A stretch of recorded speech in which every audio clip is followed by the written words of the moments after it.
Let's see. Okay, it's starting. So if you guys ever, if there's any kind of weird things going on with the camera angle or the image, please let us know.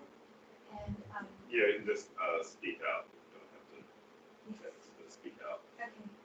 Welcome to the 19th NSTHA Global Women's Forum. And without further ado, Chief. With the. Oh, really?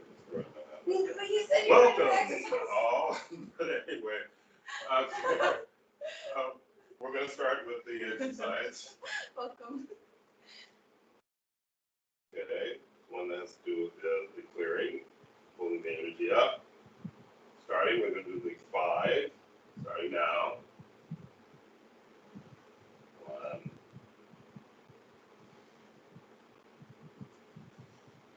2,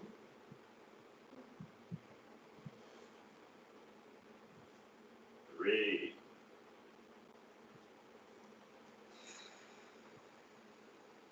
4, and 5.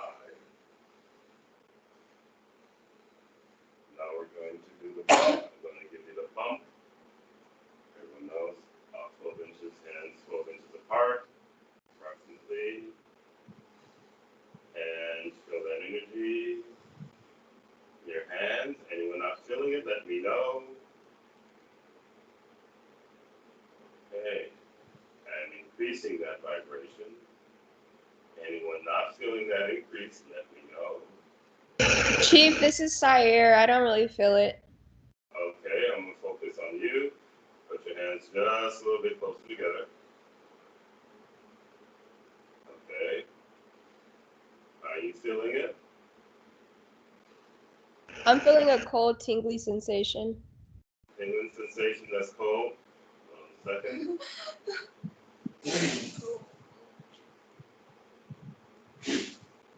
Okay, let's start again. All right. Are you feeling it now? Yes, Chief. Okay. Thank Now you. you feeling the increase?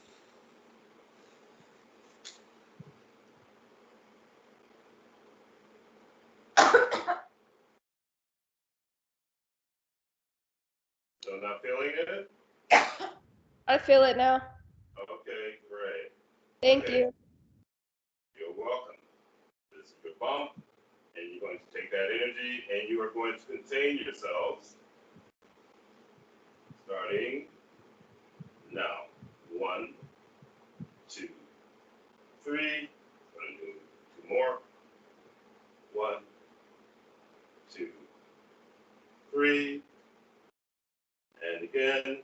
1, 2, 3. So with that, we contain our space. And I'm going to do this next one where a nice containment, push out anything that may be lingering in your space and pushing out.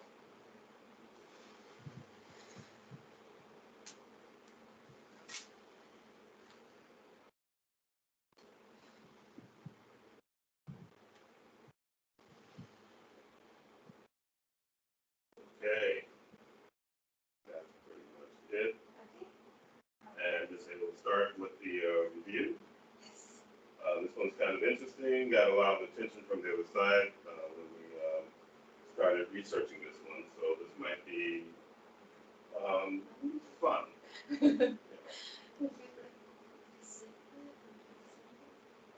I can say. So we had a lot of good questions and very interesting feedback about the Monsters Inc. Movie 2001, because there's been several of the Monsters Inc. renditions. But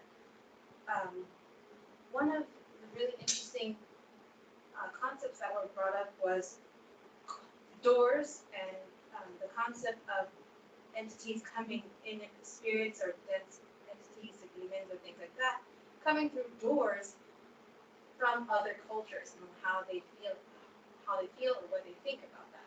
Yeah, or the belief system. Okay. Should I go ahead and read that? I'm trying to figure out whether we should.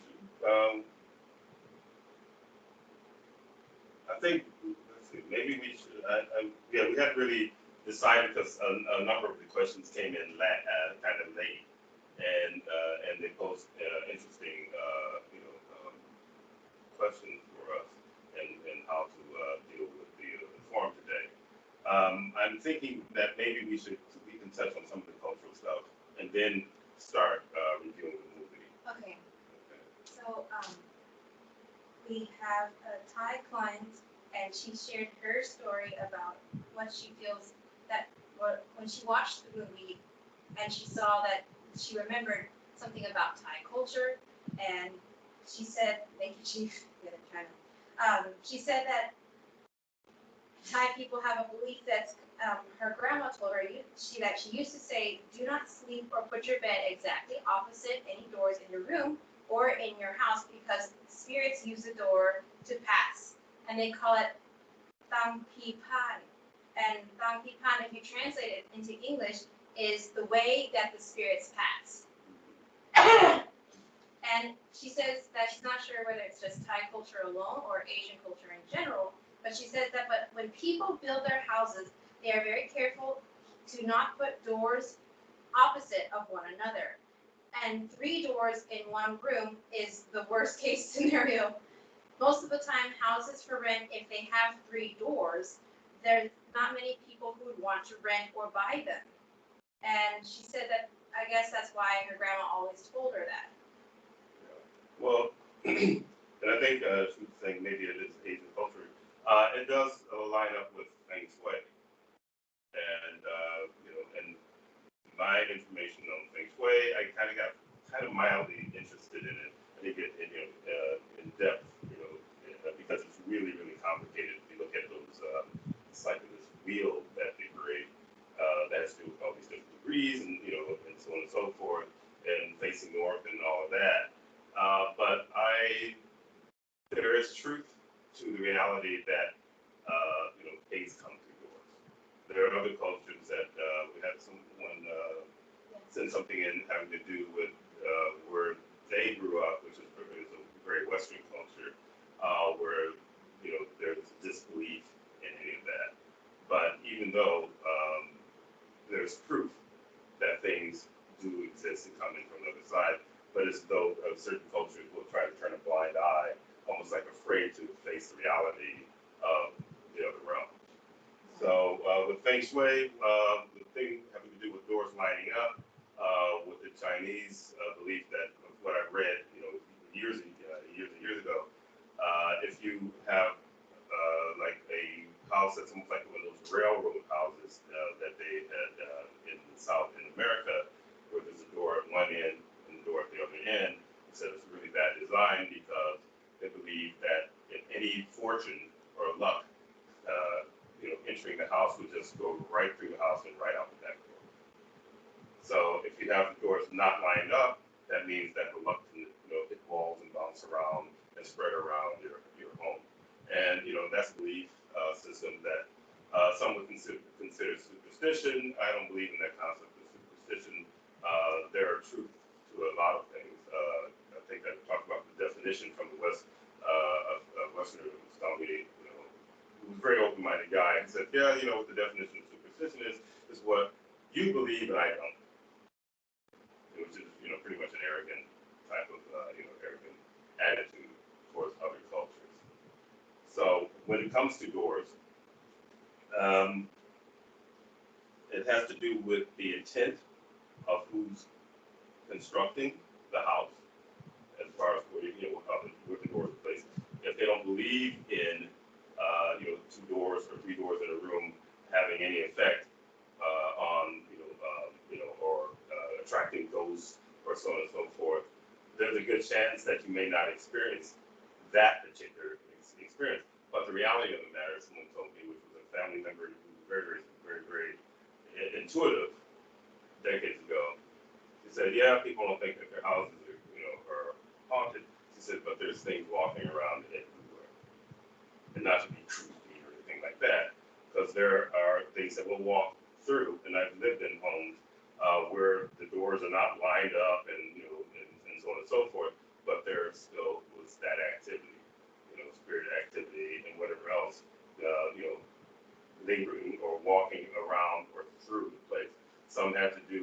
house built on a ley line, which is a highway, energetic highway, and things pass along those ley lines. And it doesn't mean that something, not necessarily things will pass through, but anything will pass through those ley lines.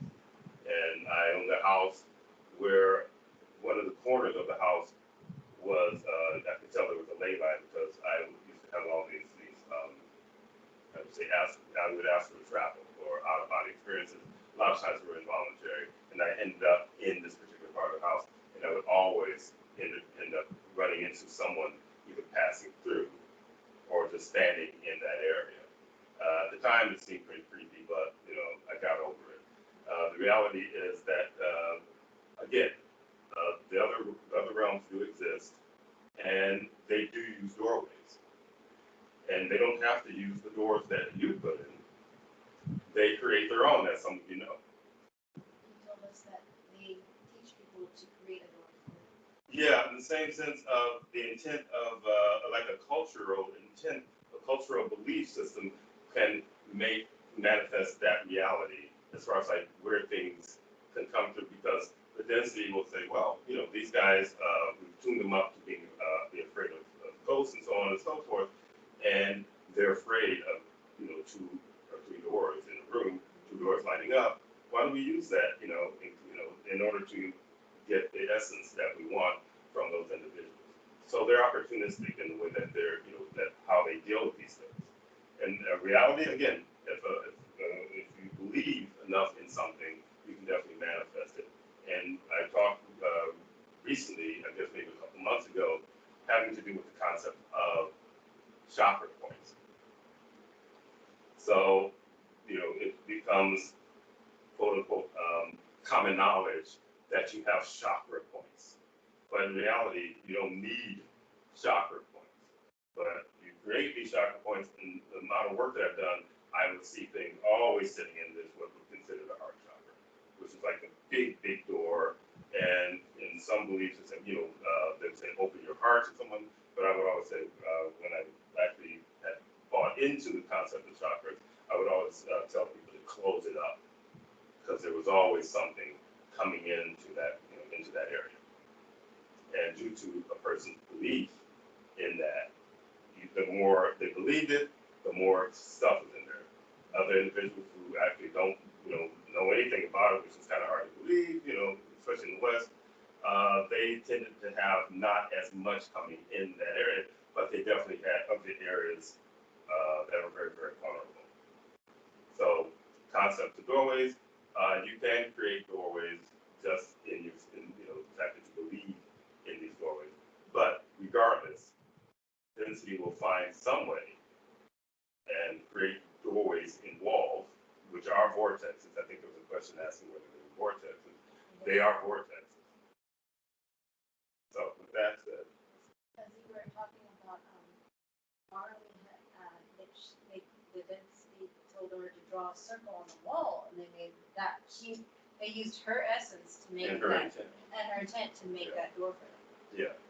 Yeah. So what you said first is actually essence first, because they use the energy of the individuals that they're coming to actually haunt, basically haunt and gather essence from. Mm-hmm. And also, what comes to mind is paintings, drawings. That's using someone's essence, their intent, their energy to make a doorway. Like sometimes when we first moved into this house, there was pictures of like houses, and when Chief would look into the photos, and I would look into the photos, you could see entities literally living inside of this house, inside of this image. Yeah, and that's not a foreign, unusual reality either. And it had nothing, when I learned about it, it had nothing to do with any cultural stuff. It was really pretty new to me, almost a decade and a half ago, when I was dealing with a lot of that type of activity in the house that I was living in at the time in upstate New York. That there were pictures that had things living in them. There are images of people that have things living in them as well. So, a lot of folks will have these pictures of their ancestors or whatever people passed.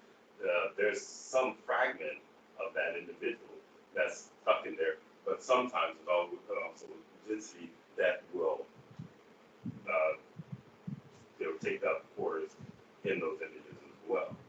Yes. Also statues and things like that. Mirrors, again.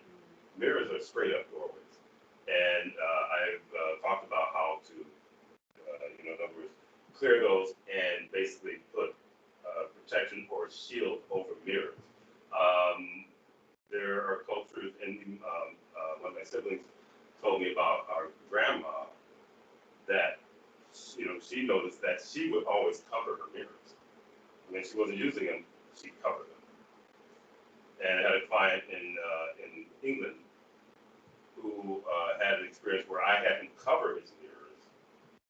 And one evening, he's knows what he was doing, but he ended up having all this activity in this room, and to the point where he looks at the mirror and the fabric was pushing out with the face, like someone's pushing their face out, primarily to get essence from him. So he covered the mirror, but they're going to get some essence from this guy anyway. But he saw the fabric moving and a face pushing out, from the mirror. We were talking about, Chief, that when people place mirrors opposite of another mirror, you create mini doorways. Yeah, you can create numerous doorways. I didn't like that one. Yeah. Well, they don't like this one because they're really blowing out, their little game out of the water, having to do with doorways and so on and so forth. They want the fear, and when we get into the movie, we'll touch on these various areas that the movie, literally is the density that's behind making movies. All movies that you see in theaters are influenced by, I would say, the system, which is like this, with density. You might as well say that they are density. And I talk about governments and so on and so forth. And I've even, have started talking about that the world is the mob. So people have this concept that there's some altruism here, and or a group would be, wholly altruistic, and that's not true. The system makes sure that the majority of the people are part of the mob, and those who don't believe in it are basically the victims of the mob. So again, I guess we'll just start. yeah, you can start. So we're going to go ahead and start then with a review on Monsters, Inc. So right at the beginning, it does the intro, and it's like this cartoon version of these little monsters going through doors and things. And there was this intent that I was sensing, and Chief confirmed it, that it was it's fun to be scared. It's fun to be frightened. And I was like, whoa, what is this stuff? Yeah, it was definitely is literally programming again. People to think that it's fun, but in the end, a lot of folks, when you ask them, some were just really kind of macabre, are really into it. But I think those folks are kind of something else. They got a bit of ghoul in them, if not more, or something else like that, where they're really, really into it. A lot of times they try to get other people to watch with them, for the feeding frenzy. And a lot of times it would be someone that's really not into horror movies, and therefore they get a lot more essence from those types of people. But yeah, they try to make you feel that, it's fun. And I watched my share of that nonsense. And after a certain point, I was wondering, why the hell am I watching this stuff? But also, they will make it like a cultural thing. This is part of the culture. Watch horror movies is part of the culture. Of course, not everyone buys into it, but a lot of people do. So the first scene, it starts out with the closet simulation inside of Monsters, Inc. And some. Is that is that before we get to the ad that they did? And okay. Because it's like the first scene, and it's someone, an entity that comes in to practice being scared, and then he falls and trips, and then Waters gets angry at him, or no, the teacher gets angry at his student. Right. And so that leads into some questions that clients have submitted. Why are closets always portrayed as portals, or is that where the monsters live? Well, that's part of the programming. Again, it's like you create I should say, an avenue for these things to actually come in and scare you. So how do you know, or how do you get to this point where you're thinking that closets are scary? Somewhere along the way, you've been activated or programmed or tuned up by either someone or saying that, or watching scary movies or something like that. And I remember as a kid, I felt that closets could be pretty scary. And again, I think that they take advantage of what people believe. And I know the first time I dealt with the closet issue, and the closet didn't have a door. I was preschooler at the time when I was waking up in more of an out-of-body state. I wasn't aware of what I was doing at that time, and facing a closet and seeing a pair of shoes that weren't my father's shoes, but we were kind of like moving, kind of like in transition, moving to places, and people had left some stuff and they hadn't cleaned it out because we were going to be there that long, and looking and seeing a pair of wingtip shoes with legs and feet connected to it when I was a kid. And of course, at the time, I just covered my head, and that was that. But they definitely got some essence from me there. But also, one of the things about density, they like dark places. And again, the programming, I believe, people's fear of the dark, they take advantage of that, and so they will literally, I think of the word for it, but they just take advantage of that as a way or as a means to actually, a surefire means of getting essence from whoever it is that they're targeting. We're talking about how density also likes caves, dark, damp places, basements, attics, anywhere that people have been programmed to be afraid of. Yeah, and places where a lot of times where there's not a whole lot of light, So they do like dark areas. A lot of the times, they will when the sun goes down. There's been occasions where individuals see things coming out of the shadows. And again, this is coming out to gather essence.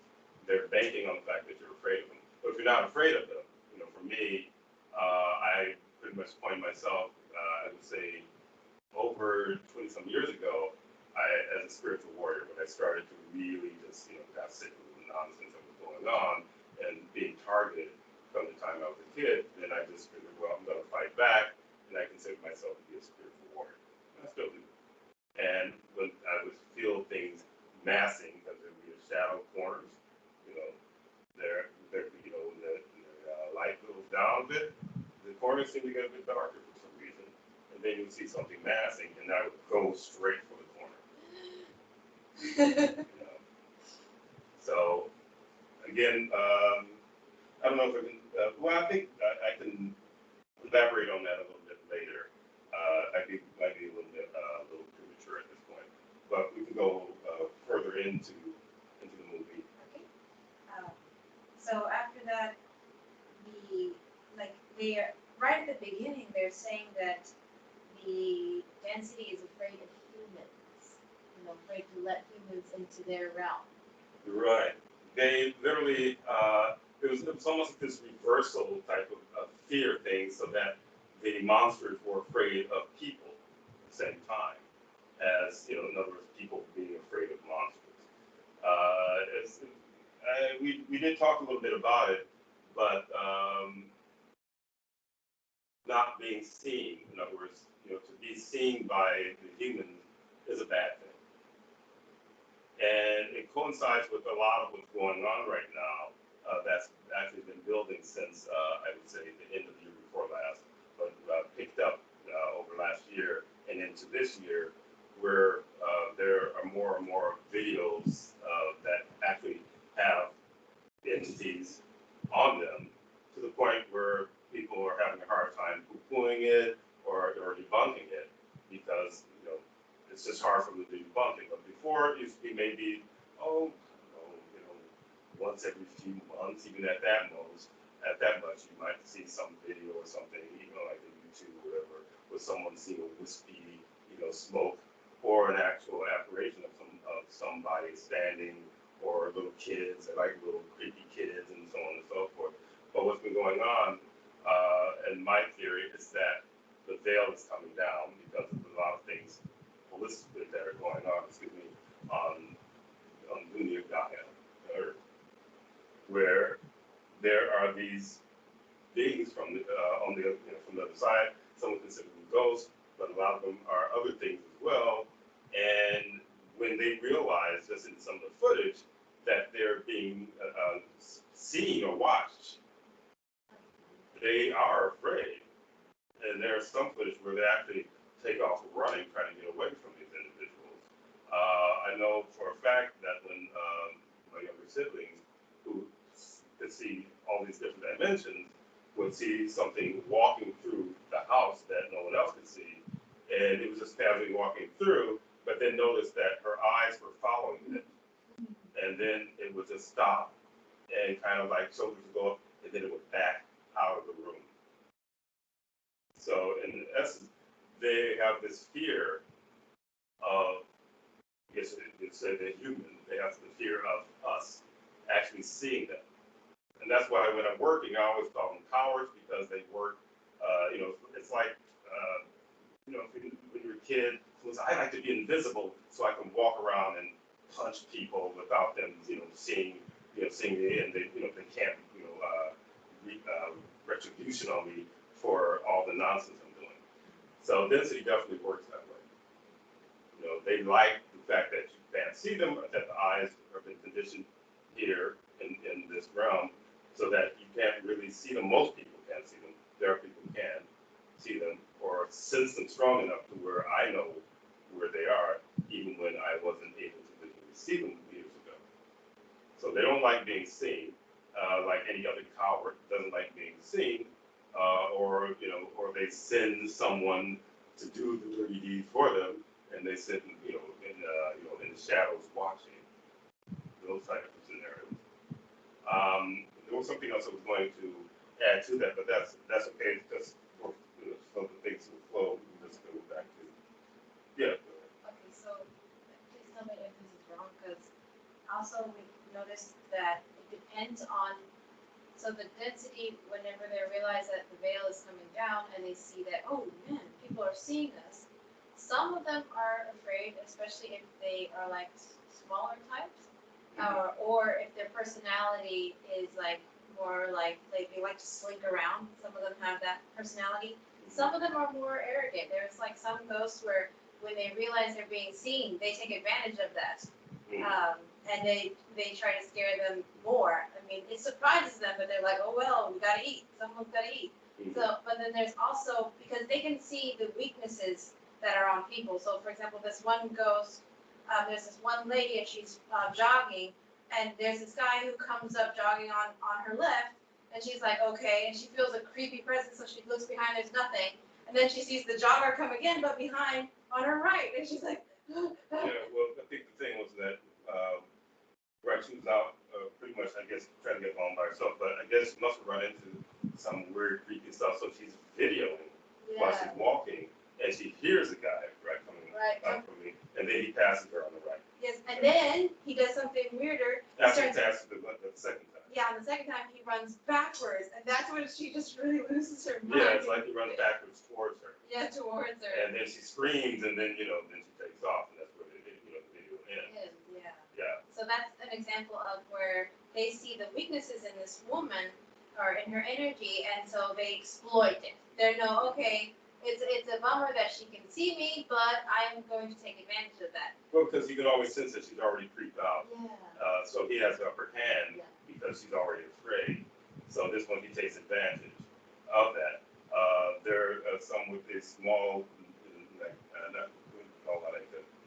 not gnome, like the one that had the hood or whatever, that came out of some little vortex, and on this playground where there's only one entrance, I think, into the playground, but he's, I think they were playing soccer or something, kicking the ball around on a basketball court or something like that. Yeah. And he comes in from, a vortex, because there's no hole there, but all of a sudden this little guy is there, and the footage is so clear that you can see the wrinkles in his clothing, and you say he's like kind of like moving along the wall, like he's trying to stay out of sight.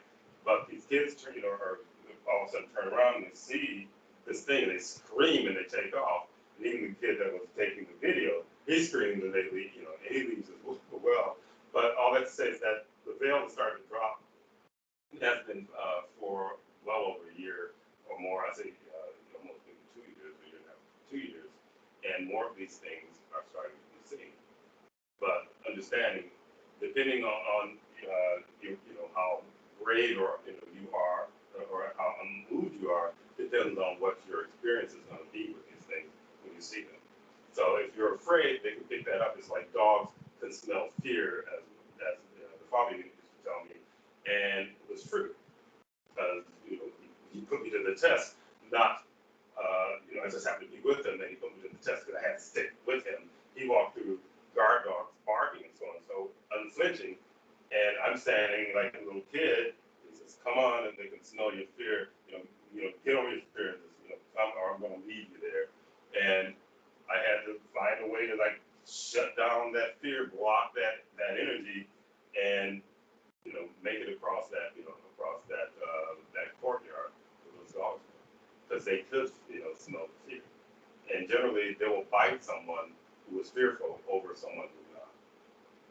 So same thing with these types of entities.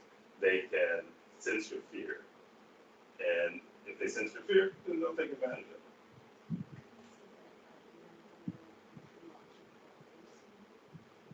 What about the? Yeah. Well, I think this way, so I do it.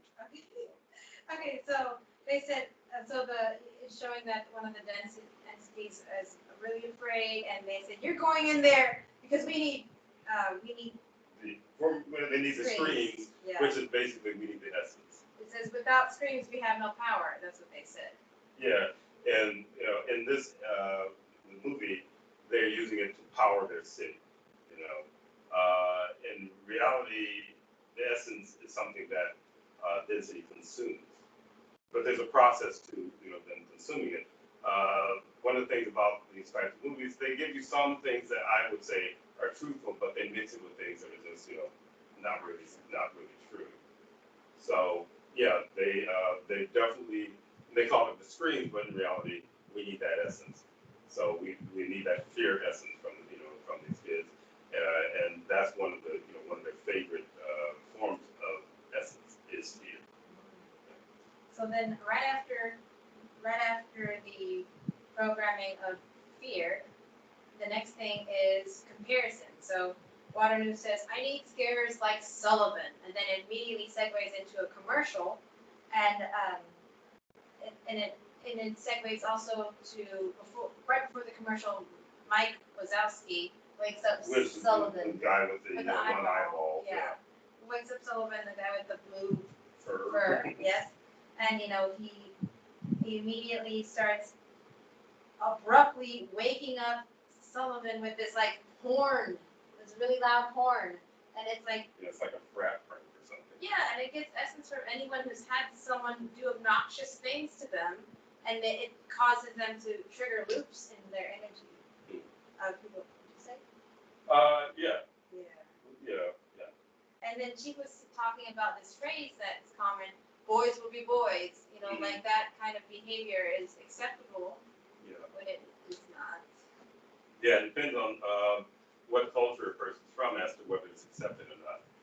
I know, like, growing up in the States, that kind of nonsense amongst a certain group was considered acceptable. Pranking, it's just a prank and so on and so forth. But, that one group would do that to one another, who had friends who, one in particular, in his little crowd were into that kind of nonsense with one another. But then there's the other side of a culture who doesn't come from that kind of behavior. It's not really acceptable. So they would prank, and sometimes someone would get hurt because the knee-jerk reaction of the person who's not from that culture is like, they fight or run. But if they feel like all of a sudden they're in a situation where the thing, some kid jumping out of a dumpster and go, ah, and some young black guy who's, I guess in varsity or whatever in sports, the kid jumps out, one kid setting him up to bring him towards the dumpster, the other kid jumps out and goes, ah, and the kid's knee-jerk reaction was, it punched the kid right in the face. It was like some comedy act. You see him going right back out into the dumpster. So, certain groups think that the pranking is a fun thing, and some other groups don't think it's a fun thing, and ends up with someone getting hurt. All right. So the next thing is the Monsters Inc. commercial, and they say some interesting things. And it says, carefully matching every child to their ideal monster to produce a superior scream. Do they have an image of the kid? Right? It's coming. Okay. Maximum, when Chief was talking about, instead of superior screams, they actually mean maximum essence. Yeah. And then it says, refined into clean, dependable energy. And that's what you were talking about, Chief, how they process the essence that they gather? Yeah, from my experience and what I've gleaned from years of doing it, the essence they get from someone is really more coming from a pure essence from, I would say, from the universe. This is an anomaly that decides that it wants to consider itself separate from the universe, even though it's within it. But it's an anomaly that was flown from the real, from the outer universe. And in order for them to feed on that essence, because they have so little of it themselves, it's almost like mainlining if they were to take in the essence, directly and consume it. In reality, they collect it, almost like bees collecting pollen or something like that. They collect it and then process it, and it goes up the hierarchy up to, in the end, like the yin of yin character. He gets, the cream of crop, but it gets processed so that it is consumable by all of them. And tell me if this is incorrect, Chief, but for example, you can, like Chief says, that all the things you see in this realm, like for example, business is a mirror image of what happens on the other side. So like Chief is saying, they take your essence, your fear essence, etc., different types of essence, then they collect it, they process it, and then they spread it. So for example, in a business, the workers work and get money from customers, and then they take that money and it gets spread around throughout the company depending on their rank. So if Yennevian is the CEO, he gets the most money, and everyone else gets less and less and less and less all the way down. Right, all the way down to the ground floor and the mail room, making $20 a week. So I don't know, because I don't want to pass the part that has to do with what they consider the realm. Okay, we'll keep going. All right, so you can go ahead and I'll, pass it. I'm going to come back. Okay, no, it's here. All right. It's actually coming up right now. Okay. So, like Chief said, that they not only does density feed on people, they feed on the lower ranks of the density. So the ones that would run away, the ones that are very fearful, they are also food for density too. Right. Chief talks about that in his book, My Neo Shamanic Journey: 1 horners, 2 horners, 3 horners. Yeah, we see it in this realm of just people, how the higher up feed on the lower. It's like having a really foul supervisor who is literally browbeating the workers, and that's another form of that individual feeding off the essence of the workers. And if the person has a low standing and they believe in their low standing, they're more inclined to actually give that essence to the supervisor, and then there's a person over the supervisor. And any of you have been in any work situation where they have that type of hierarchy, you probably have seen it, all the way up to the CEO, who kind of like scrolls through, and everyone's like the big kahuna is coming through, the big feeder is coming through. And if you look on the screen during the commercial, it says simulation, not actual child. Yeah, there's a kid on the image. Yeah. And, Well, not yet, but they're referring to, they are doing a subliminal messaging. You could take it as a meaning of like, in the simulation there was a like a fake child. It only had like a torso and it pops up. Yeah, and that's what they said, simulation. Right? Yeah. So one of the things that we, I call this realm a hologram, but they call it a simulation. And how I realized that that's their language, because when I first saw it, there's a lot of things you can see when you start to review it from a Neo Shamanic point of view. We get into all the little nuances, and they say, whoa, I hadn't really noticed this or noticed that, because you're all of a sudden looking at it from a different perspective. And they call the realm in which the monsters go into to get the essence a simulation. So, Ms.A, I think, yes, we have something, and we're going to give credit to the site that we got this from. So there's a TikTok user called Cursed Home, and he has a possessed Alexa that talks to him and tells him weird things. But here's a little history behind the Alexa. People who bought this unit had it for about a year, and they said it kept saying weird stuff. And at times the thing would not be in the location where they left it, and it's just the two of them, and there's no way that anyone else could have moved it to these various locations. Also, there's a certain type of what we consider poltergeist activity that was going on in their house once they bought this thing. But it would just say things that were not, to them didn't make any sense. And after a while, they just had enough of it, getting freaked out, and they put it on eBay to sell it for 2 cents and hope that someone who's a paranormal investigator might buy it and delve into what the issue was with this thing. But this guy, he wanted views. He's a TikTok creator, and he wanted views. So he said, "Well, it's a cool way to get views," and he bought it, and then.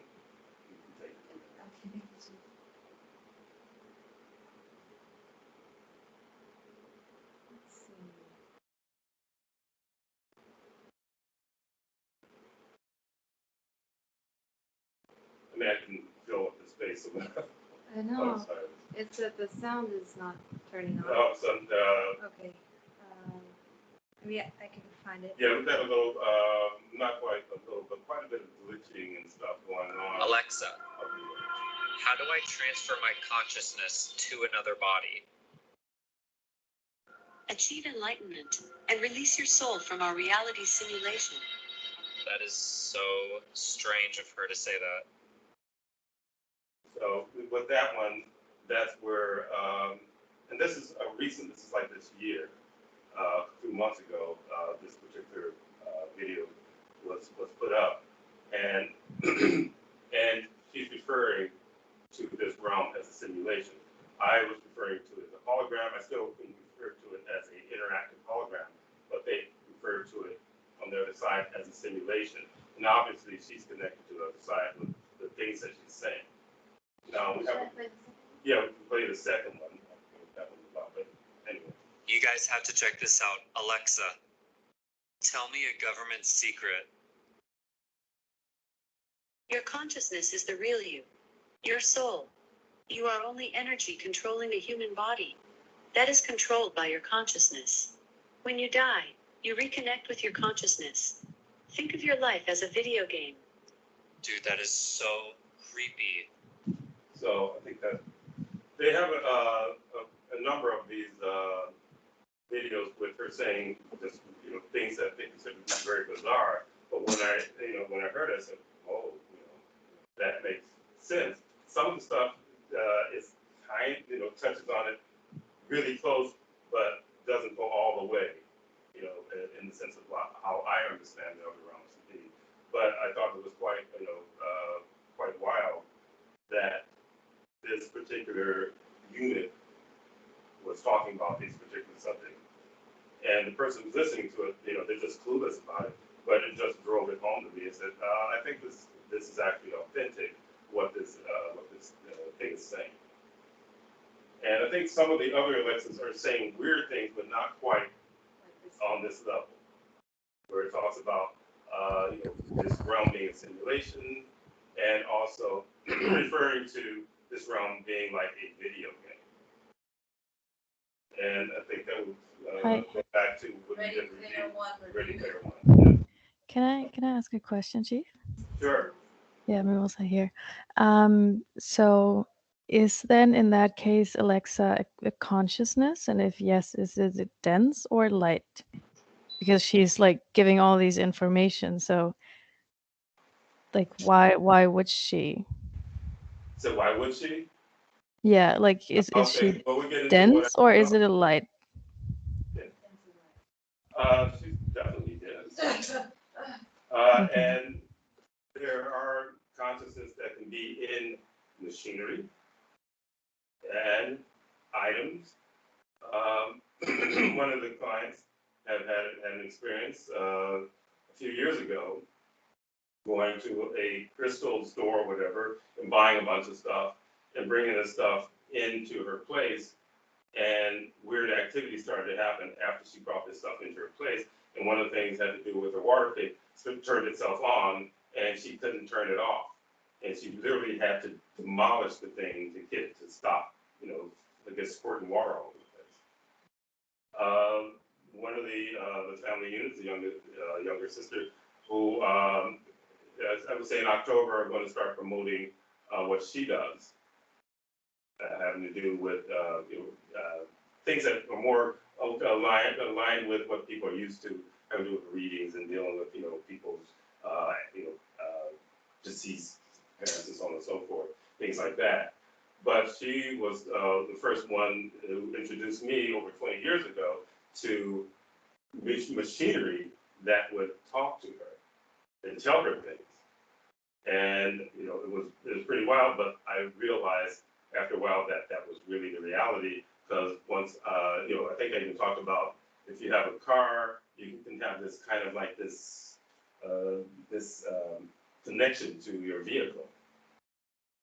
Where when the car gets dirty, you feel a certain way. It's almost like you're feeling the car is feeling a certain way. And then I would take the vehicle in and get it detailed and washed and everything. And I would get in it and it was like, oh wow, I feel really good because my car is clean. I felt that the car felt really good about being clean. So yeah, go ahead. No, you can go ahead. Okay. I'm also like, if you could, like whenever Chief was sharing with us, and I was talking about how density is things that you see in this realm are mirrored, and they mirror density. So, for example, there are animals like cats and orca whales and other animals that like to play with their food before they eat it. So this Alexa is saying something that is like mostly true or partially true or true, but she's just playing with her food before she eats it. Yeah, but also on something, I realized there was an alert that was alerting the attachments on the person.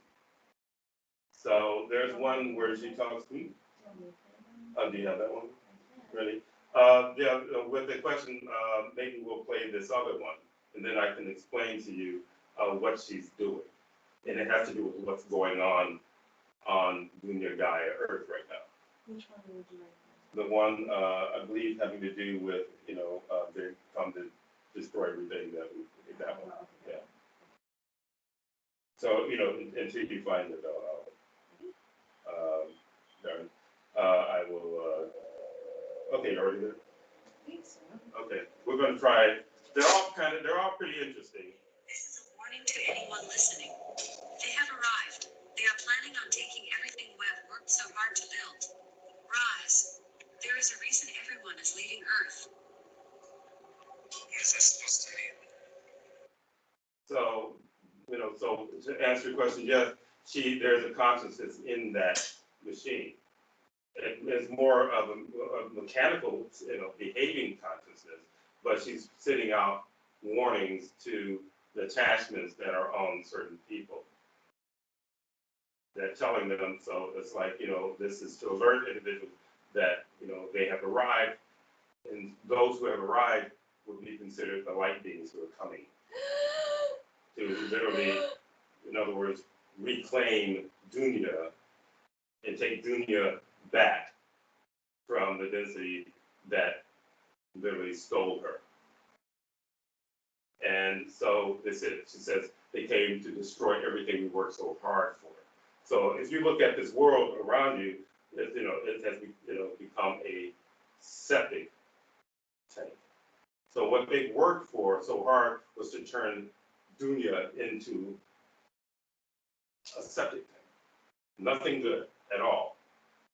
So they worked very, very hard to get this situation set up, to feed on the livestock, which is the people walking around on the planet, and so on and so forth.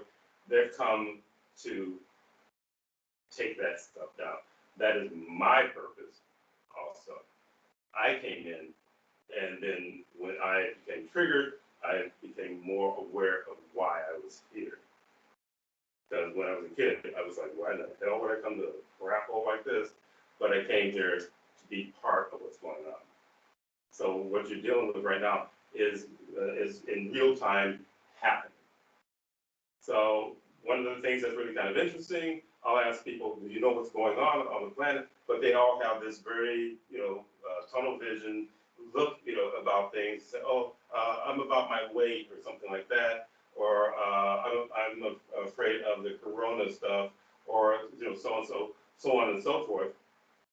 But at the same time, what's going on in this year alone, a ruse that they had going on having to do with ETs and so on, in extraterrestrial craft and everything, poo-pooing it for decades and decades and decades. All of a sudden, the government, the mob decides, okay, they're here. There's a reason why they decided to go ahead and say that they're here. Not because so many people were seeing these things, where folks were like, before they even decided to come clean with it, there are people saying, I'm seeing this stuff, and there's nothing you can tell me that will, convince me that I'm not seeing what I'm seeing. Before they could scare people into, just being quiet, or even bully them into, I remember in the 60s, just really awful things would happen to people who come out and say that this thing landed on my, on my farm, and these things got out, and I saw this, and they would come under attack by the community and all of this stuff. So with that going on, that's happening now, still happening. They say, okay, now they're trying to not pay much attention to it, but there's still people taking videos and individuals who's seeing them out of the plane window, and relatives who've seen that, and relatives who see them to the point where they see so many of them, it's kind of like normal now. They say, yeah, it's just the usual ships up there moving around, but they only find something interesting if there's a huge ship going through that they see, or this line of orbs that this one company was saying, oh, we're sending up satellites.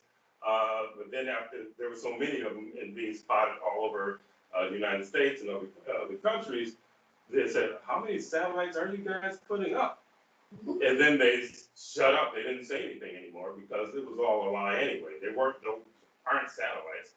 And whatever the operation was going on, some of the things that we experienced when we were out, on the property last year, seeing odd lightning, things behind and in the clouds and so on and so forth, and circular lightning and stuff like that, sounding like some blast going on underground, like huge blast, and then the next day, helicopter, just back and forth in that area the whole day long, looking for, I guess, the source of what was going on, but then hearing these things going on periodically over the period at the time we were out there. Another thing that's going on currently is a lot of upheaval in weather, so-called weather, but also eruptions of volcanoes, consecutive earthquakes, hitting a lot of places, major flooding, everywhere. Hail, like the size of marbles and bigger, in many places. These massive forest fires, they can't figure out how they keep getting started, where they're saying there's, the largest fires in the history of whatever they're recording fires in America, and then in Russia, in Siberia, where it's very, very difficult to get out there to even fight the fires. The biggest fires at the time last week on the planet was going on in Siberia. Talking about fires jumping? Yeah, as far as jumping for miles to another location. Greece was on fire for, they're probably still on fire. Yeah, still on fire. Yeah, in Turkey. And China was getting serious ass whipping with earthquakes, serious flooding where the dams are breaking. What else is going on? And lightning on Mecca, lightning strikes hitting the cube over and over again. There's stuff going on. But because they train folks into, you don't put pieces together, you realize that there's a whole lot going on, and there's a shift in the reality on this planet. And this, you can find it if you have the ability, which doesn't take much ability, just look at the things that I tell you, and then look at them all together. Oh, this is all going on at the same time. Extreme, if you search the word extreme weather on YouTube and other places, on Google, you can get information. Yeah, fireballs coming down, and that's going on all over the globe as well. We were watching something having to do with, supposed to be a meteorite shower. Mm-hmm. And it's like, okay, but it seems like we should be seeing some shifts. And sure enough, they're like orbs moving across, the sky, stopping, changing directions and all that stuff. Mm-hmm. And with the supposedly the meteorite shower, I've seen, meteorite showers like back in the 70s. And usually all of the stuff comes from one angle, from one direction. This is coming from all these different various directions. So they can't even explain what the hell's going on. Also having to do with the magnetic pole shifting and stuff like that. This is, if you check in the science channels, they will tell you these things. It's just about doing detective work and putting things together. I'm really good at putting puzzles together, but you don't have to try that hard to put all this stuff together and figure out, even if you don't know what's going on, something's going on that's very out of the norm. Gravity decreasing in some areas. Right. What was it about, was it last year or whatever, where the ozone layer fixed itself? That I recall ever since I was, in high school, there's a hole up there, but over a year ago, they said, well, it seems like it's repaired itself. So also, what was year before last, the heating up of pyramids, especially ones in Giza. All right, yes. That the temperature is starting to rise on the Giza pyramids. So if you put all the stuff together, it tells you something's going on, whether you know exactly what it is or not, or whether you buy what I have to say or not, I don't care. It's happening. People stick their heads in the sand, that's their business. But as far as like knowing about it doesn't necessarily mean that, you're going to skirt whatever is coming. I can tell you how to skirt a lot of what's coming, but that doesn't mean that everyone is going to be able to skirt certain things that are coming. Because there are a lot of people dying behind a lot of this weather stuff. But we talked about volcanic eruptions also. Right? Yeah, dormant volcanoes that were dormant for 600 to 800 years. All of a sudden, all of these volcanoes are becoming active all over the planet. Yeah, well, she purges. It's another form of purging, literally. But if you talk about an intense purge, this is going to continue. And I don't know how long, but it's definitely going to continue. It's like a precursor to what's to come. And it's not about me trying to, get you all afraid to feed density with their essence. But this is reality. Okay. So the next thing it shows on the screen in the Monsters Inc. movie, it's showing time zones. And it's showing them separated into 23 sections. And there's 5 different tunnels where all these dense entities go in and do the scary. Yeah, and it's like with the time zone, it lines up with what you might have heard called the witching hour. So it's each, time zone, obviously the witching hour lines up, but I did check muscle test, and it coincides with the placement of the moon. So whatever's going on vibrationally with the moon, and as you know, just even from kids, that you could actually, they have a schedule, like you know, like they have the moon phases and so on and so forth. They make those types of maps. They, when I used to go with the ex's family to the beach, in the beach house, they had the tides, what's it called, the tide, the tide schedule. Thank you, the tide schedule. So what time the tide's supposed to come in, certain times of the year, so on and so forth. The tides have been off. They haven't been following what they have had for, you know, for years and years and years. So again, as you know, when the tide goes out at a certain time, and it always coincides, and they even talk about that it does coincide with the moon. Then even when it's a full moon, I think it's a little more intense, but the tide goes out when the moon is in the sky. And when, you know, the earth rotates and the moon is no longer visible, the tide comes back in. So they also talk about full moons affecting people, you know, and I think that most of you probably have read this stuff, that certain big cities, they always ended up having more problems and they ended up having more arrests just before full moons, during full moon, and just a little bit after that particular period. That the moon affects, they said affects the water, levels of water in the person's physical vehicle. And whatever it coincides with people who are more prone to go off the rails, people tend to go off, certain people tend to go off the rails during that time. The word lunatic. Yeah, lunatic, yeah. It has to do with people, and actually it has to do with people, I believe, I may not be correct, an obsession with the moon. They call them lunatics, and affected by the moon. Okay. All right. So the next scene in Monsters Inc. teaches people about how to be manipulative in relationships. So the Celia Belia, you know, Celia, she has like snake. No, is that after the point where the dossier or before? It is not yet for some reason. Okay. But let's see. Okay, not yet, Chief. Okay. So she says to Mike, she's like, so are we going anywhere special tonight? Like already increasing the expectation. Yeah, having to do with her birthday, Yeah. or her, as I call it, incarceration day. Incarceration day. And so Mike's like, think romantical thoughts. And he's like putting on a performance. And it's all about, you know, facade. This facade of, you know, their relationship or even romance. Yeah, romance. Yeah. So, for example, women have there's a female program that's really prevalent that I expect you to do all these things for me on my birthday. I expect you to give your total attention to me on my birthday.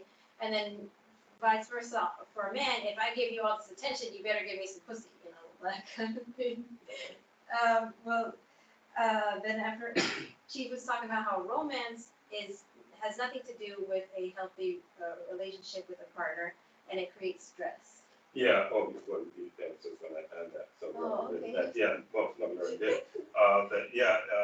With romance, it creates stress, and it creates, you know, with stress, it creates a whole lot of things. It's like expectation, you know, illogical expectation.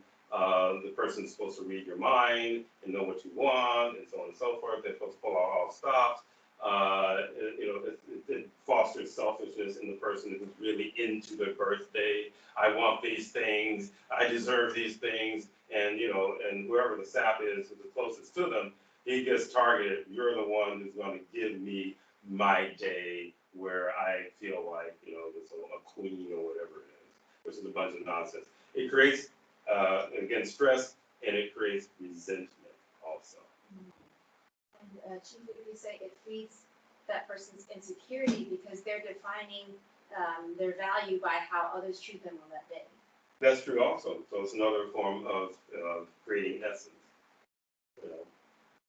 And So if a person, this guy decides that he's going to, I don't really like you, here's a gift, you know, and the gift is, you know, opens it up and there's a dead skunk or something like that. You know, that's a little bit, well, not really exaggerated. There's some really wild stories out there about people getting back at someone. Or This was like years ago, a couple of folks who were in the movie industry, and the husband was really ready to get out of that relationship, but he had enough money to where he bought her an expensive sports car, I believe, for the incarceration day or Valentine's or something like that. And she's, oh my goodness, her guard goes down, and he loves me after all. And then the next day, he serves her divorce papers. And this actually happened to a woman who was my voice coach when I lived in Los Angeles. With her husband, did something very similar. He didn't have that kind of cash, but he took her out. It was a Valentine's Day. The toxic roses and the whole 9 yards, and the restaurant and so on and so forth. And the next day, he tells her he wants a divorce. So, it's like this lift, it's a really dangerous thing, this whole romantic nonsense. People can use it as weapons, lifts them up, and then bam, takes them down. And Density's sitting there rubbing his hands and feeding on that essence, and collecting that essence, I should say. And Density loves to take people on roller coasters, both physically and mentally. As you'll see later. Yeah. Yes. So then some guys, they're feeling the stress and they're like, well, I don't even know what restaurant she likes. I don't even know if I get her this gift, she'll just be pissed at me. And then so he goes to the woman in the scenario that came to mind was that, like, he goes to the partner and says, well, what would you like? Would you like me to take you this place? And then she gets mad and like, I wanted it to be a surprise. Why can't you just surprise me? You're supposed to know me. That's You're supposed to read my mind. Yeah, it's basically. stressful. Yeah. And then there's those guys who are like, maybe they're shapeshifters. So they already can tell what that woman likes. And then she's like, he's the one for me. And then he turns into a reptile. Yeah, she drops her guard, and then it's like individuals, men who will trap women will do the same thing the other way around. Will do things to trap a male. It's like they're actually looking at each other as prey, and not as other fellow consciousness. They're looking at themselves as something that's an aberration that's been created by this realm as prey. You catch that man. Where'd you catch that man? Hey man, where'd you catch that woman? Almost like also like where'd you get her from? Like you can go to the quickie mart and buy yourself a cute girlfriend or something. Okay. Okay, so continue. So the next thing it shows on the screen, competition. After a few minutes in, so they're showing Randall's competition with Mike and Mike Wazowski and Sully are like up against Randall and his Randall's and Fungus. He's like the chameleon guy. Yeah, he's a chameleon guy. For anyone who forgot, the names of these characters. Yeah. So they're all trying to like break the record first, and so Randall starts picking on Mike and goading him on, and Mike wants to work even harder for the system so that he can show Randall that he's the best, even though he already beat Randall with Sully's help, of course, for 11 months straight now. Yeah. But it's never enough because it's feeding that insecurity that he has. Yeah, Randall's a serious feeder, so he's getting beat for 11 months straight, but he still comes and starts talking smack each time. And Mike is such a weak-minded character that he falls for it each time, being goaded, and just the same as being goaded by his girlfriend, to jump through these hoops for her incarceration day birthday. And then Mike does something that's interesting because people reflect that behavior. He says, one of these days, Sully, I'm going to let you teach him a lesson. Right. Which is supposed to be comedy relief. What is this? I'm going to teach that guy. I'm going to let you teach him a lesson. But like you said, sometimes people feel like they have the right to rope other people into their problems. Right. And that's a feeding thing. That's a selfish thing. Yeah, it is selfishness and it is feeding. Because I've had situations where I would be volunteered to shuttle people home from a function, and the person made that decision that I was going to do it for me before even, they would tell somebody that I'm taking them home before they even ask me if I'm willing to take them home. So very similar type of situation if you run into that, where individuals are volunteering you for things without your permission. And Mrs.A, you ran into that also. Oh, for sure. Yeah. And you were talking about how sometimes, like they would try to rope you into their problems and say, just do this one thing for me. I never asked you to do anything when they're lying. They definitely ask you to do something. Yeah, it was called selective memory. All of a sudden, forget that you've done a number of things for them, and then it's like, you never, or you always, refuse to do things, or you never do anything. And I'm like, wait a minute, that's really true. You get to the point where you think, they can't possibly be that freaking, absent-minded. So you start to question yourself.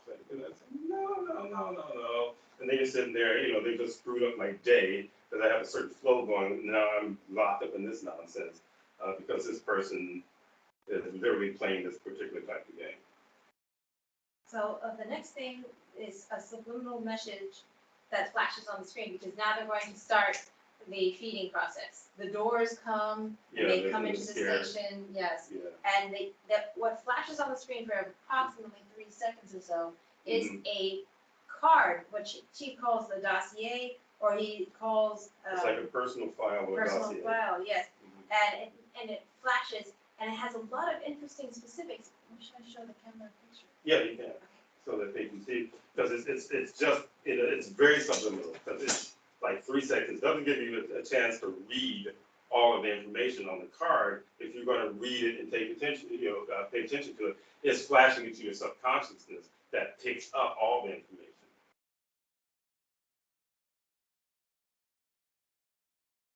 And then we were, Okay. So I'm going to. Can you guys see it? I'm assuming that's a yes. I think they can see it. I'm not sure. So So there's a lot of detail on this. lots of detail. And one of the things that I've said, I think on a number of forums, when folks were talking about, they got all these CCTV and TV cameras, they're watching our every movement. The system has always been watching you from the time you were born and for a lifetime. And this is an example of it. And they do it as a subliminal message, literally just to continue to tune up your consciousness into this reality that you're being watched. It actually opens up doors. Yes. And you acquiesce to it, because in reality, when it comes to them spying on you, you can actually shut it down if you're aware. You can actually close them out of your mind and your energy if you're aware. But with things like this, it keeps, it's like convincing you that Big Brother can see everything. So all the cameras on the streets. And I know that I think it was London has the most cameras or something at the last time I had read about it than anywhere. And it just keeps people out and thinking, I stay home. I said, but the system that feeds on you has, you're wired into them. And this is what this thing shows. It shows the kids' habits, the age, all the particulars. Yeah, Mrs.A can read some of the particulars. Like Chief was saying, just in short reference to what he just said, whenever Alexa was talking to that gentleman, the reason why it would work in sharing that information to all of the dense grid is because the grid is inside most, if not every person. Yeah, every person, when you start to get cleared, it starts to, cut the connections. And that's why, doing the containments and the tools that I give you is very key to actually disconnecting from the feeding. So if you're still connected, you're literally connected to all of the people who aren't aware that they're connected to a dense grid. There's like the grid that was outside over, Dunya, out past the moon, and then there's the grid that is within and connects all of the humans to one another. So when we talk about mob mentality, you get a group of individuals, and all you need is one person to trigger like hysterics, and next thing you know, it spreads because they're all connected by this what seemingly to be an invisible net. So when you're doing the work, you can disconnect yourself from it, and when you're seeing the hysterics going on, you'll be the one that's like, whoa, I think I better get the hell out of here because something's about to, unfold that's going to be very, very unpleasant. And, like in my opinion, just using Chief's tools and showing respect towards his tools can, like Chief says, cut the connections to other people who are connected to the grid as well. Because when you're connected to the grid, it is so hard to cut that noise out because you have the noise of everyone and you're, bombarding your energy. Yeah, and it's as though they can tell when one part of that grid, being yourself, if you're starting to expand energetically and consciously, anyway, if your consciousness is starting to expand, the alarm goes up. And I don't know if you've ever seen one of those little horror movies where they find out that someone's, has infiltrated their web of mind-controlled people. And then there's like this siren call, like one person going, ah, then all the rest of them go. And you're the one that's, not going, ah, which means you're the target. Somebody's here, someone's actually expanding beyond what is allowed by the system. So it's like you're like a prison break or something, a consciousness prison break, and will sound out the alarm, and then you start to get calls from random individuals that you haven't heard from in years, or family members who are very, very solidly, stuck in the grid, in the system, start calling you, and everything they say tends to be something that's trying to bring your essence down or bring you backwards. Remember when we did this, or remember, and remember, usually they start, if it's family, someone will come and they'll start to do the remember thing. If it's a parent, they'll come and they'll try to browbeat you back. You can be, 50 years old, but they're trying to bring you back down to when you're 8 years old. That's a sign of those individuals being connected to the dense grid. Okay, so for example, it's really interesting, on this card that I just showed you guys, it says that this shows a little picture of a young boy, and it says his name is Albert Lozano, and he's 8 years old, and it says property of Monsters Inc., subsidiary of Monster World's businesses. Now, that's really interesting because we've done a lot of sessions. And inevitably, when I'm pulling some things out and I'm actually correcting the vibration of the client, something will come up and say, he or she is mine. I own that person, almost like clockwork. I would say at least 80% of the clients that has happened. It happened on Contact, one of the Contact reviews. Oh, one of the Contact reviews, we did, I ended up having to do a short exorcism. And what came up there that was connected to that particular person said, I own, not only own this person, but own this other person through that person. So, they're showing you, but again, they flash it so fast that if you wanted to read it, you don't have time to read it, all that information that they have there. So it's literally targeting your subconscious or your higher consciousness. And it even talks about, this card actually talks about the yield, the amount of essence they can get from this kid. It says high yield, and then it says high capacity, status 6, and then it says that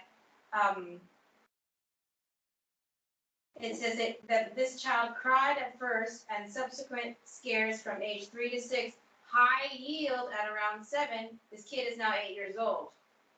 Yeah, so they're keeping a record of how much essence they can get from each person that they're literally tormenting, really, so it is tormenting. And also, I think there's a danger scale having to do with how effective, or if this person's starting to get used to these things coming in and they're not scaring them as intensely as it used to scare them. So then there's, the danger that they're going to lose essence. And I guess they have to, switch up the game and find another way to get that essence from that subject. Yes. And it even tells the stage, what stage that child is on or that consciousness is on. It to stage 2, and she was sharing with me that it is referring to that this child is on schedule with the amount of damaging and programming that they intended for it from that. Yeah, so they build the person up to a point where they become useful in generating essence for the system themselves. So, you know, people who, everyone been around long enough, you run into people who aggravate the heck out of you, or just really either frighten you, but whatever it is, it raises some kind of a negative emotion in you. And that's the form of that individual working for the system and creating an essence for the system themselves. So when we talk about these stages and they get to a certain stage, it means now this one is operational. It can go out and it can create essence for the system itself. All right. So it talks about that this child, what kind of trauma this child has experienced, or this consciousness has experienced. Is he a bedwetter? Yes, he's a bedwetter. He's scared of snakes. Adjust the D range pitch at +6 decibels. And it shows every day that attachments came into his room and scared him. Yeah, it's like, you know, just like, take your car in for a tune-up or something like that at a particular place, you know, at the dealership, and, you know, and that's the only place you go. And they keep a record of everything that they do to your vehicle and when things wear out and so on, and, you know, what they replace and all of that. So, you know, that whole system that we see here is designed by that bin system on the other side. So how corporations and so on and so forth, and how a lot of things work here are influenced by that system, and always in the favor of the system. So, you know, going to work and feeling frustrated and feeling, you know, bored or bummed and so on and so forth, that's essence. They create everything that they create here is geared towards essence, not anything having to do with happiness. But I think we do get into something having to do with laughter later. Yeah, not later. Okay. So what came to mind was, like, some people may think, why would the creators of this movie put those sorts of details on that card? But she was saying in previous forums that half the population on Dunya are totally controlled by density, to where they don't know that they're doing the things that they're doing at times, or a lot of times. Well, yeah, they're literally just automatons. They're just programs walking around where density has total control, and they just follow density. It's like when you're trying to open someone's mind to something that's very, very logical. You're like, man, this is some logical stuff. I'm going to share that with my sister or my brother, or, you know, or my uncle or my aunt or my father or mother, and it's like, you know, batting your head up against a brick wall, because they are under extreme control. They will never get it because they are that 50% who is totally under the control of the system. It's almost as though their eyes gloss over, and we talk about reset, and they reset, and it's as though you never said anything. And we've had clients who were like that in the past, and no longer clients, who come in primarily as Trojan horses to just solve the problem, but my logic is very, very strong. So I'm battling with their program, with my logic, and after a while, they just shut down, and then they disappear. And so then after that, the movie is showing you programming about more competition and more comparison, because on the screen you see the scare chart, and it's showing every monster and how much essence that they have gathered for the system. Chief, there's a sound change, like Air pressure? air pressure change, just to let you know. Okay, because I didn't feel it. Okay, good. So, so whenever we're talking about the scare totals, there's this whole vibe during that scene with the scare totals where the whole vibe made me feel like it sucks to be you should be someone else. It's like, oh, you know, you're just a little monster, you should be like Sullivan, you should be like so-and-so.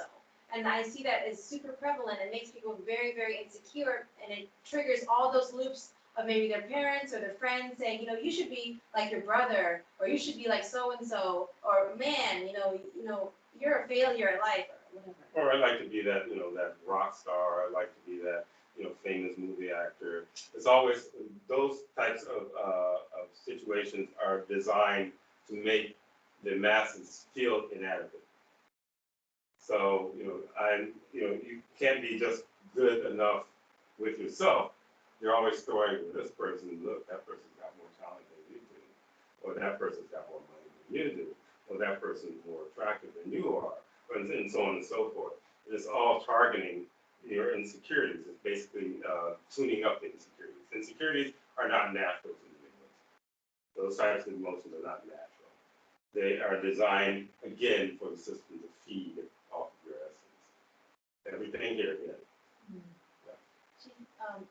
Something stood out to me, as always, from what you told me, that in the real, all consciousness never want to be another consciousness. They're very content with being themselves. Yeah, because there's no reason to not want to be yourself. There's nobody trying to put you down or trying to feed on your essence, for one. It's a unified expression of support. It's logical to support an expression that's working, and not you get some sickos think that supporting density is a good thing. No, there is no density. With density, there is judgment, there is comparison, there is competition, there is insecurity. None of this stuff is natural to Supreme Consciousness. If you think about it even logically, it makes a whole lot of sense. There are words that are here that shouldn't even exist and do not exist in that realm. So insecurity, what does that mean? And it's definitely what's here is a effing bore in comparison to what I know is out there. So I said, well, if everybody's just getting along, isn't that kind of boring? No, because your mind is limited in your program if you believe something like that. Mm-hmm. So on top of programming you to see with the image of the scare charts and comparison, competition, they add screams to it as well, which is another subliminal trigger. Yeah, that's true. So it's, in other words, screams are generally in this realm is a warning sign. In older villages and so on, the women were the ones who would scream. They were like the alarm system that danger is coming into the village, and alarming the males to go out and deal with what's coming. So when you hear a scream, I don't know about you guys, but I don't really flinch these days. But when I was younger, hear screaming, my heart would start to beat faster. And they do this stuff in movies because they're tuning you up. They're tuning up your fear, and it's like a shock, kind of like a shock essence or something. Or something. It is a shock essence that puffs out something immediately. Yeah. And Chief, you were talking about how on the scare chart, sometimes it will also show the atlas of the world or dunya, and it would show it broken up into 23 sections, which we were saying was connected to the witching hour. Right. And she was saying, routine of sleeping I go to bed every day at this hour. We have our sleep schedule's all over the place. But that is many times density really hates that because they're betting on you sleeping at a certain time so they can come and mess with you. Well, there was this guy that at this institute, the Robert Monroe, and he's the guy who wrote this book on Journeys Out of Body, and he has this facility that he's built in Faber, Virginia. I think in Virginia, and he has people who come in and they do these like sessions, weekly sessions with certain individuals who come in on this particular time, and these entities will come in and supposedly assist in whatever they were doing, working, which was definitely very dense. So one story was that there was this government official who wanted proof of what he was doing, that he was dealing with these entities on the other side, and so on and so forth. And So he gives him a slot that this other guy has, weekly. And the guy comes in, he lays down, and like clockwork, the entities that will come in and deal with this guy, tuning him up, or however they're tuning him up, they start pulling on this guy's legs, and he starts to freak out, and they're like, "What the hell's going on? Where's our usual target?" Because they were used to a schedule. So it was like, no brainer. So and so goes to bed at this time every night.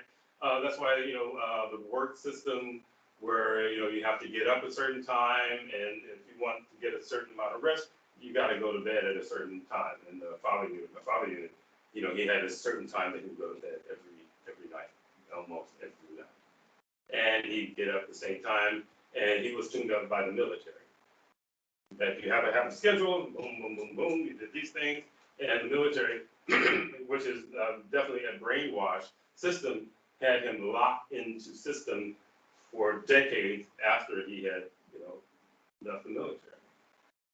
So they would know exactly where he was going to be every night, or they would know exactly what time he was going to wake up every morning, and therefore, if they wanted to come in and gather essence in some way or whatever, they knew he was going to be awake, and his head would be in a cloudy state, and they can get maximum essence from him when he's in that state.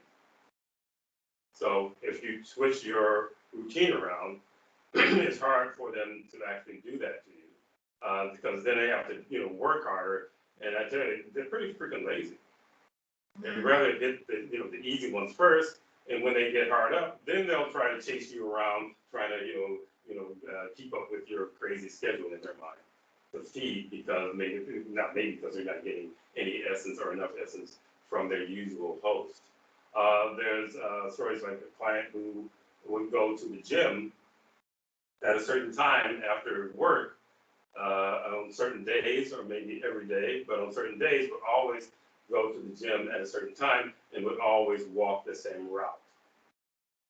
And there would be this guy at the gym who was, kind of scoping her out, and they kind of like small talk, easing in a little small talk, trying to get her comfortable with him, putting on this facade like he's this really, nice person or whatever.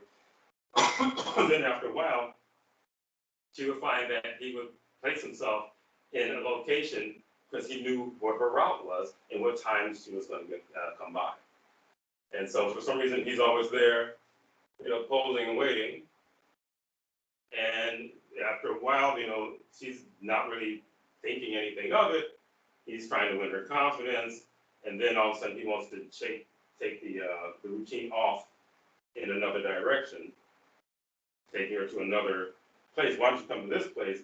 But because that person had a certain amount of sensitivity, she felt like this doesn't seem right. So I don't think I'm going to, follow you where, to this other destination. Other things happen, but again, that has to do, if you're doing a routine all the time, even people who are targeting you, find it easy to do what they want to do or try to, take advantage of it. So if they're doing it, density, who trains these kinds of individuals, are doing that big time. They like schedules. They like routine. Okay. So the next thing is that they show the scare tanks. They're yellow, and then it's like whenever they fill with essence or The screams. with the screams, they have a red bar that increases and increases. But on those tanks, there's a phrase that says maximum screen capacity 8,400 SUV, and it just keeps flashing over and over at least 6 times, and that's the most it flashes throughout the whole movie at the beginning, and then once at the end, whenever they're doing when they change the business. Yeah, because that's another form of subliminal coding, you would say. There's one of the videos with the Alexa thing, and it starts out with her running code, just talking numbers and things like that. 0001. Yeah. And this guy said, "What's she doing?" I said, but his subconscious knows what she's doing, and his attachments knows what she's doing. She's giving them information. So also, the SUV when Chief Muscle said scare user volume. So Mhm. that's just. Yeah, was that on the card? Or Yep, it's on the tanks. On the tanks. Scare user volume. Yeah, in other words, this, literally just a way of measuring how much essence the tank is holding. So the next question client submitted is it possible for density to show up in physical form to cause fear and create essence, which I believe you answered before? Yeah, which is definitely, and I think I just did answer with the routine that there are people who are just straight up dense. Some, and even myself, I don't believe in it. I know it to be true that there are individuals who are what they call shapeshifters, who come in and out of what I will say call this a simulation, come in and out of the simulation, where they come in and they play a role in the simulation. So there was a Chinese film I watched some years ago, and it had to do with these talismans and things, protection from demons and so on and so forth. And there was it had to do with, it was like a cop, detective type of movie. And he had a detective from America come, and he's looking at this guy's talismans hanging from his rearview mirror in his car. He said, "Oh, you believe in that stuff? Demons and stuff?" He says, "You've been a detective for how many years? And you're going to tell me you haven't met a demon?" And the guy kind of had to go, People can be very demonic. They are, demons in so-called human skin. But they're basically consciousnesses that have been so skewed that all they know how to do is be demonic, or be a problem. And literally, it has to do, again, with collecting essence for the system or for getting in. So, yeah, to that question, yeah. And please correct me if I'm wrong, but at times, people who maybe they're like witches or goblins or ghouls, by the time they get older, their glamour starts to fade and they start looking very hag-like. Like their nose starts to grow down in an odd way, getting like lots of warts and things. Yeah, I've actually seen individuals who were, dealing with some of these psychic shows, psychic conventions and things like that. You will inevitably find individuals who look like that, who've been in it for a long time. And a lot of times, the women will be witches, and you can freaking smell it on them. And they look like a classic witch after a while. And I've had someone approached me at a hot springs here. This was like several years back, more than maybe 10 years ago. And I'm sitting there, I had locks, down past my butt at that time. And I'm at the hot springs, and I'm with one of my students and some family members, and we're just talking. And there's these haggy-looking women, look like from Western Europe or whatever, and they're kind of discussing, and they're looking at me and talking. And I'm not thinking much of it, because I would get attention because of my hair. And we're talking, and I see a hand coming and to touch my hair, and I go, whoom, like that. And I go, ah. But whatever she was up to was literally something that wasn't really in my favor. But again, you can tell, I could look and see that this woman, and I've seen, again, primarily women are the ones that I've seen who get into this really haggy looking thing. And I can almost always tell that they're involved in witchcraft. So whatever that energy is, it does deteriorate the glamour, and they become very, very unattractive the older they get. So, like you were talking about how vampires have glamour, and you were talking about these folklore stories of like entities with glamour, and then right before they eat their prey, they drop the glamour. Yeah, drop the glamour. I think I talked about the Kishi, and then there's the succubus, and sirens, who will draw, and those, the Kishi is male, the succubus and sirens are generally female, and they would draw in their prey with being a very beautiful young woman, and the guy would come in, and they could be making out, and then in the middle of making out, they even have some horror films, you think, oh, it's just, no, this is reality. and all of a sudden, next thing you know, he's sucking face with a, this decrepit, it's like he's almost like he's sucking face with a corpse or something like that, a rotting corpse. And you go, and there goes that essence. And she collects that essence and then proceeds to gather the rest through killing the person. And that's what the teaching is very much the same thing. When I was in the cult, there was this woman, she really creeped me out, and like when she'd open her mouth, there'd be always these really long strands of thick saliva, and I told Chief, I was like, why did she really creep me out? I mean, I know fear is a program, and she's like, well, it's a mirror of what she is inside, and was just kind of showing through the glamour. Mm-hmm.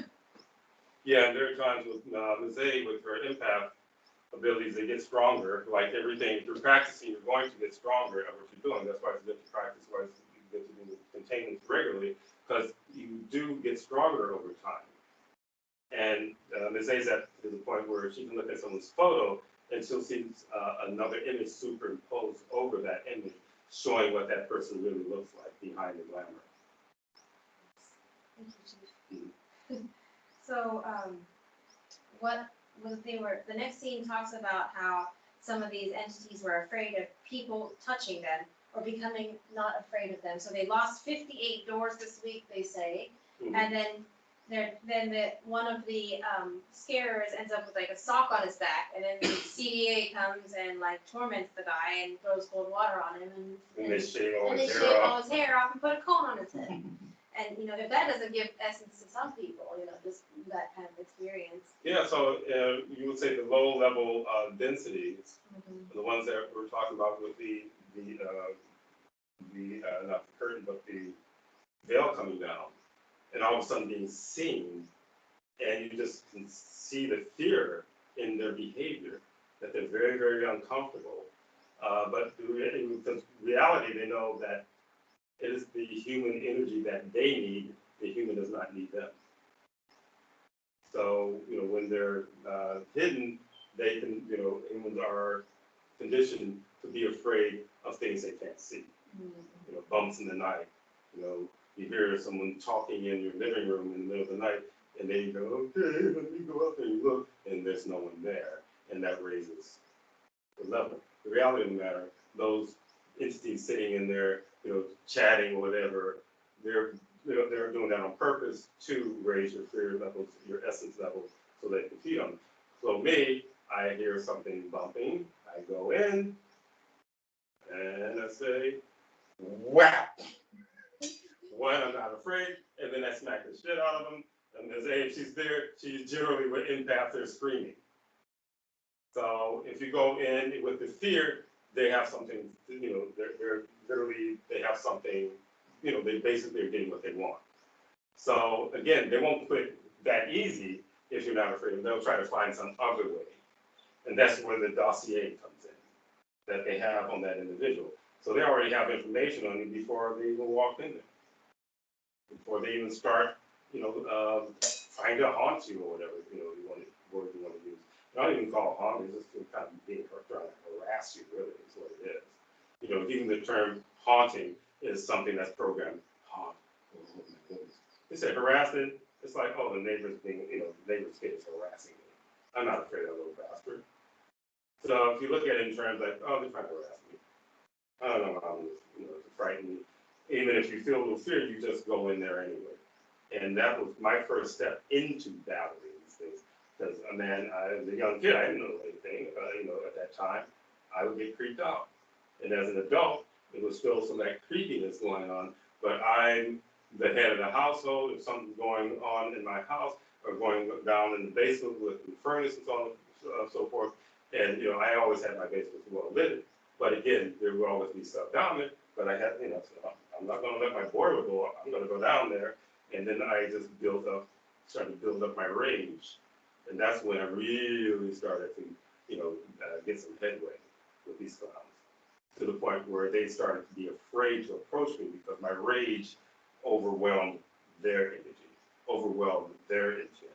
But my intent was, I'm going to do what I have to do, regardless. So if you can kill me, kill me. But you're going to know you're in a fight. But also, I understand that this is a realm separate. Well, they're not separate, but they make it seem separate. But if I go out this one, I'm going to be where you are, and that was my first threat to them. Tell me, because I'm going to be on, if you can, I'm going to be on your side. And man, I'm going to open up a can of whoop ass on you that will never end. And when they're banging on stuff, they would stop. So it's like people in New York, they used to have these, it's like a pamphlet to tell people how to avoid being mugged. Don't look, timid. Be aware of where you're going, but not like you're afraid of where you're going. You have to carry yourself in a certain way because the muggers are looking for someone who's weak or someone who's already afraid. They can smell it on you and they can see it just in your body language. Density works the same way. That's where all that crap comes from anyway. Okay.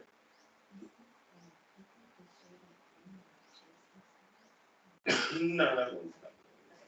So then after that, it talks, there's like a red light and it says warning, contamination alert. And it says, that, Chief says that is about showing their disdain for, humans in a way. Yeah, the humans are just these toxic, those who follow the Matrix and the Smith is like, the human being is a virus, and the thing that gets me the most is the smell, these stinky humans and so on. And so Oh, right, yeah. they're literally doing that in Monsters, Inc. These guys are told these guys are toxic. Also, not to get comfortable with them, because you don't want the food to get comfortable with you. Also, during one of Chief's sessions, there was a woman she was a witch, and she was assigned, just like, Monsters Inc., they're assigned to a monster. And so this witch was assigned to this man, but she ended up kind of like having feelings for this guy. And so whenever the hierarchy told her, you need to drain the essence out of this guy and kill him, or like make him transition, she didn't want to do it. So they punished her by her seeing things that weren't there. She would see him flirting with nurses while he's in the hospital, but that never happened. Yeah, he was in no shape to actually flirt with anybody. He was really pretty rough shape. But her mind was seeing him, images of him, making out with nurses and so on. That had nothing to do with the fact that he was an older guy, but also he was quite infirm at the time. Yes. And they have a schedule, they have their own schedule having to do with a certain age. Kids, when puberty kicks in, that's like a schedule that's also connected to the dense realm as well. When parents start to have trouble with their kids, that's to do with the transitioning or shifting of their vibration to cause them to be tools to create essence. Where folks, oh, look at my cute little child, and inevitably somebody who raised kids will say, enjoy it while you can. Because when they get to this age, and almost like clockwork, there are some kids who go through it and they struggle through it, but they really try very hard not to be a problem, but that's very few of them. But I don't know if I missed something. Anyway, yeah, you can go ahead. Okay, so for example, the system requires that no one has empathy for other consciousness. And there's an example in history in Nazi concentration camps. If there was like a Nazi soldier and he's doing his job at the concentration camp, and he must call all the people who are in the concentration camp as like bugs or things or its or like drones or some kind of negative Just name. objects, basically. Objects, yeah. Not human. They had a name for it that was very derogatory, but I'm sorry, I forget. Yeah. And if they did not use that word and they started calling them like, oh, that person over there, Or or calling by their names, then they were stuck in the concentration camp too. Yeah, they would throw them in with the prisoners. So the whole routine and agenda behind the system is to look at others as not being consciousness. So they want you to identify yourself with race, with occupation, with financial status, with height even, and so on and so forth. They don't want you to identify yourself as consciousness because they don't get any essence as you look at everyone, regardless as to what they look like, as a fellow consciousness. And that was one of the things I ran into with the nation's folks, some of the stories I read over the years, where the nation's folks would call whatever male from whatever group as a brother, instead of, oh, this white guy or this black guy or this Asian guy. They were all, they had this understanding and still had this connection to supreme consciousness, awareness that everyone was a consciousness. So those who were most damaged by yin of yin in the system would walk around and look at everyone as something separate from themselves, except for maybe their group. But even in their group, there's these micro separations. Who's the top dog, who's this, who's that, who's the the big strong guy, who's the weakest guy, and so on and so forth. Did a very, very good job of just one of the things I used to just throw in movies and things like that when I was a kid growing up was this term divide and conquer.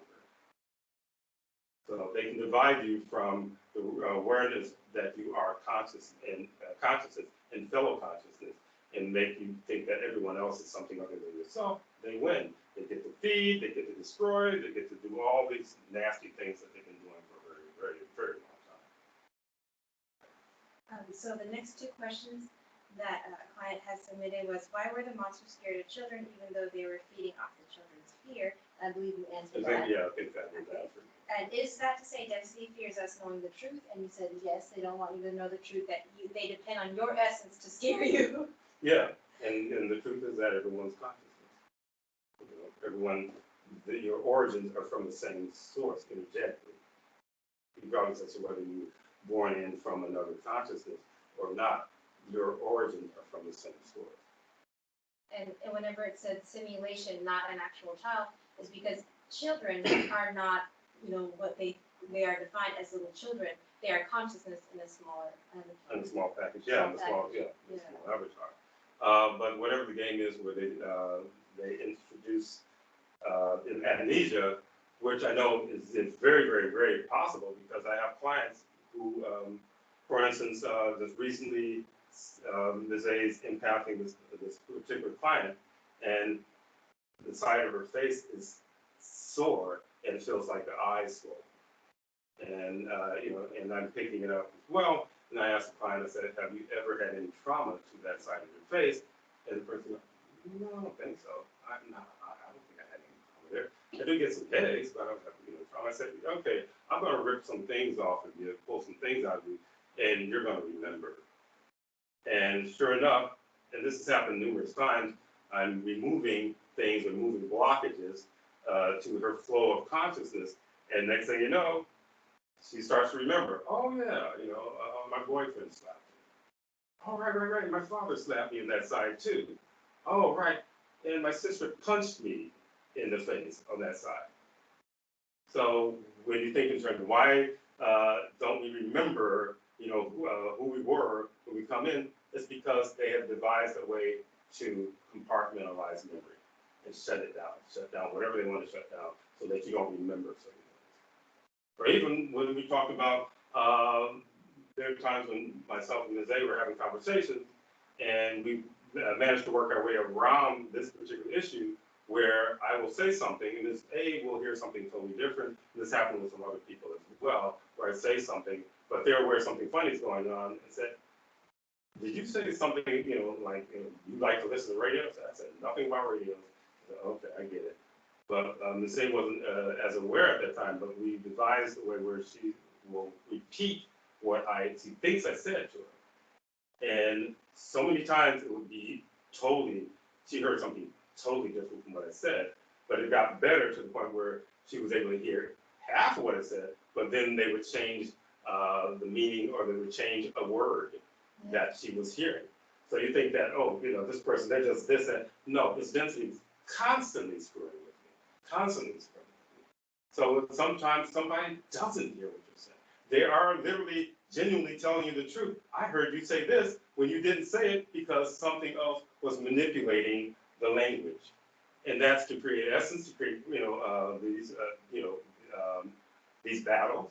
So when a person has an ego issue, no, you're not going to, whatever, I know what I said. No, you said this, and so on and so forth. Instead of sitting down because they don't have the awareness of these realms, they just go at each other, and they're both pumping out essence like that. And Denzi's like, good job. Okay. Okay. So Waterloose is the CEO of Monsters Inc. and he's always complaining about not reaching their quotas and that the business is not doing well. And so one of the clients asked the question, are they doing bad in their business because more kids are not afraid? Mm-hmm. And do you have an idea about that, or would you like me to share? You can share what you wanted to know.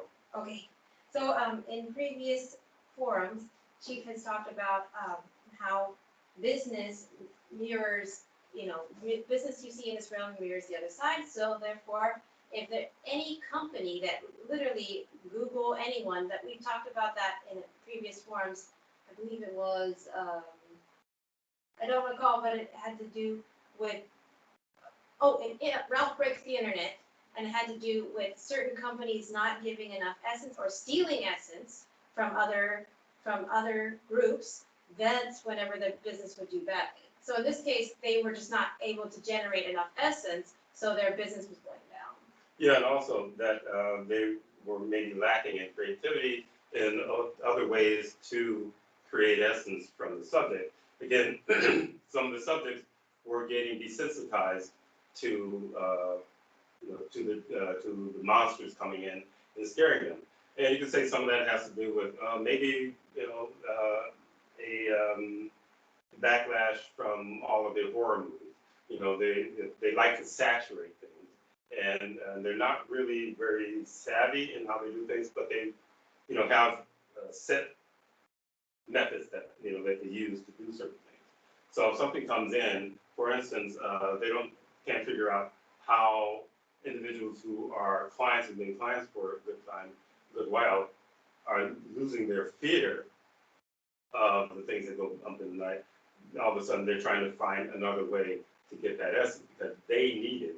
Because if they don't get it, they end up dwindling into what I call black ooze, which means they're immobile, they're just done.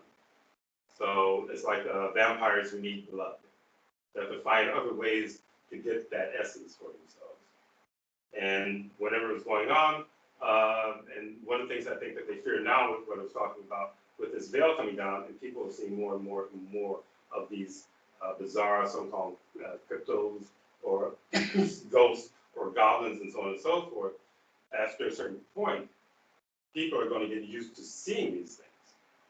Just as I said, that family members who are out in the desert, and when they first started seeing this flood of the orb ships, they're wow. I said, so what's going on in the sky? I said, kind of the usual orb ships out there. I said, I'm looking for that really big one that, So they're already getting desensitized, they're already getting used to something. And the same thing can happen with this veil coming down. People are starting to get used to these things on the other side and accepting that these things are on the other side. Also, Chief, you were saying that as the veil comes down, the more that cameras will be able to pick up entities on the other side. Yeah, the vibrational change, when they put digital cameras into play, they put them into play decades ago because film cameras kept picking up the anomalies from the other side. Even the photo that we shared with you some forums ago, with me going into a trance, and then parts of my body starts to, can see through parts of my body. The film camera can pick that up. But when I tried to do it with the digital camera, it wasn't, it didn't get the same result. But now, because this veil coming down, the digital cameras are picking up things from the other side because those dimensions are collapsing into one another. And then soon enough, we'll be one. And there's stories about, when I was in Tibet, there's stories about how the density decided to do these things where you couldn't see these particular beings anymore because those other humans would be becoming desensitized, and then some who became like demon hunters and so on and so forth. That was something that did occur during that time, and the density had to go underground and create a way to feed without their their targets seeing them. There was something else that was, but anyway, you can go ahead with there was something else I wanted to add to that, but it'll come up. Well, it's actually time to Oh, is it? go. Yeah. Wow. Okay.